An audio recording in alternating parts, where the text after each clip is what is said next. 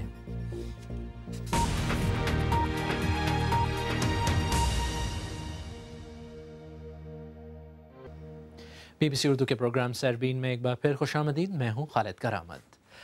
برطانوی فلاحی ادارے آکسفیم کے مطابق یمن میں ہیضے کی زد میں آنے والوں کی تعداد اس سے پہلے کسی بھی ملک میں کسی بھی سال کے ریکارڈ سے زیادہ ہے۔ یمن میں 3 ماہ قبل ہیضہ پھیلنا شروع ہوا تھا اور آکسفیم کا کہنا ہے کہ اب تک 3.5 لاکھ سے زیادہ افراد اس بیماری سے متاثر ہو چکے ہیں اور تقریباً 1800 اپنی جان گنوا چکے ہیں۔ یمن 2 سال سے خانہ جنگی کی آنچ میں جھلس رہا ہے۔ رپورٹ پیش کر رہی ہیں سمرہ فاطمہ۔ یمن خانہ جنگی سے نڈھال ملک، خوراک کی قلت سے نمٹنا ہی آسان نہیں تھا، اب جان لیوا ہیضے نے بھی ملک کو آ گھیرا ہے۔ گھنٹوں کا سفر طے کر کے لوگ ہسپتال پہنچ رہے ہیں، کئی ہسپتال پہنچنے سے پہلے ہی جان سے ہاتھ دھو بیٹھتے ہیں۔ سمیرہ بھی اپنی بچی کو علاج کے لیے گاؤں سے شہر لائی ہیں، ان کی مشکلیں کم ہوتی نظر نہیں آ رہی۔ ایک فضائی حملے میں ان کا گھر تباہ ہو گیا، اس کے بعد خوراک کی قلت اور اب ہیضہ۔ اگر میرے ہاتھ میں ہوتا تو میں خود اپنی بچی کا علاج کر لیتی، لیکن یہ میرے بس میں نہیں ہے۔ بہت ہی تکلیف دہ حالات ہیں، ہم کیا کریں؟ تقریباً 70 لاکھ افراد خوراک کی قلت سے پہلے ہی مقابلہ کر رہے ہیں۔ سمیرہ کمزور جسم کے ساتھ بچی کو دودھ نہیں پلا پا رہی۔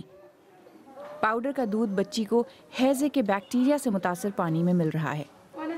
جلد علاج نہ ہونے کی صورت میں ہیضہ جان لیوا ہو جاتا ہے۔ دارالحکومت صنعا میں واقع اس ہسپتال میں روز سینکڑوں نئے مریض آ رہے ہیں۔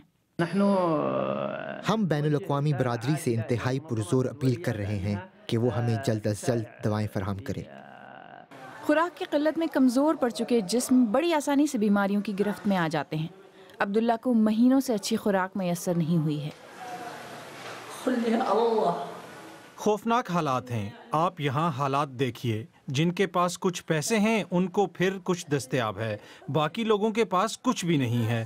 میرے جیسوں کو تو روٹی بھی نہیں مل رہی۔